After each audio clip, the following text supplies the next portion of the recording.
I'm done cleaning. I have a lot of good stuff. Not a lot of stuff got thrown away. The shotgun shells I'll show you first. This is, let's show you a good one. These Remington Gun Club rounds.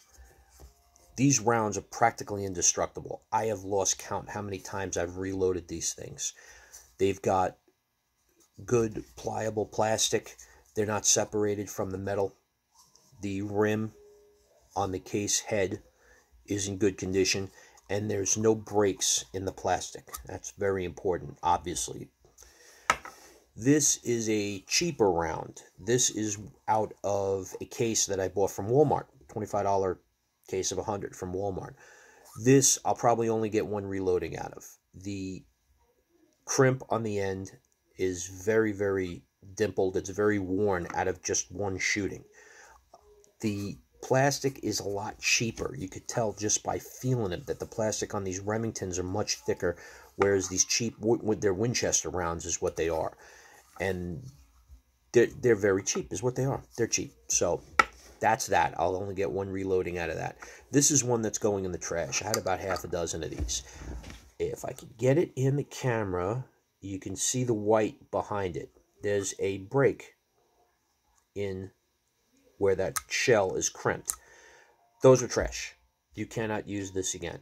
What will happen is, best case that'll happen is you'll get an uneven patterning when you fire the shot, or worst case, this could actually split all the way down and you'll end up with a burnt powder charge inside your gun, which can cause dimpling inside the firing chamber, inside the chamber itself. You can actually get dimples from hot gases in there.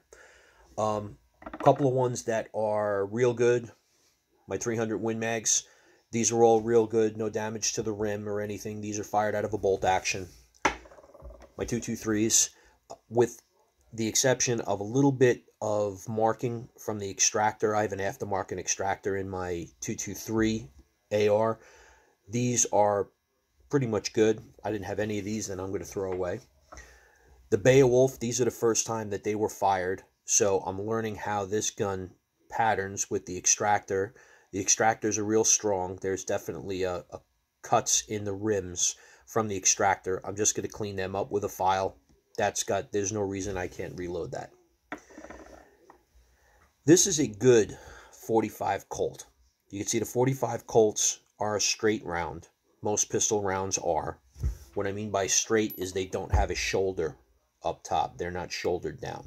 Okay, so this one is perfectly good, ready to reload.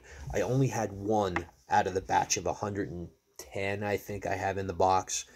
This one I think I picked up off the floor at the range one day. This looks like it might have been fired out of an automatic, like a lever action gun or something, not out of a revolver. It definitely did not come out of any of my guns. Well, the only one I have that shoots the 45 Colt is the Judge, and there's nothing in any of the chambers. I already checked the gun. There's nothing in the chambers that could have marked this round like this. And this dimple, this line, goes all the way through to the inside of the brass. So this is dangerous. If you were to reload this, you can get complete case separation. In the event of it being fired from a revolver, you could actually have hot gases coming out more than normal. You could have it actually come out from around the cylinder. So you would not want to reload something like that. So that's going in the trash. A couple of 45 ACPs. I have one that has that same line. Let's see if I can get you to view it. I'm going to kind of point to the line. You might be able to see it. Back it up a little bit. There is a line on this round, and there was 2 or 3 of them that I found that have this line. I think these are either brass that I picked up or possibly some stuff my buddy gave me. I checked my 2 guns that I fired these out of, and none of the other rounds make that line in there. Again, that line goes all the way through to the inside of the brass. These rounds will not be reloaded. This is a good 45 ACP. It's definitely good brass. A couple of scratches on it just because they're fired from automatics. The rims are all good. Nothing damaged. Nothing I'd have to take a file to.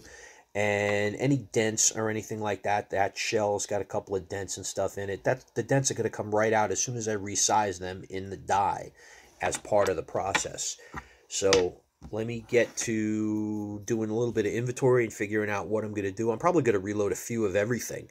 So I'll post a couple of different videos of the actual setting up of the machines and actually doing the reloading.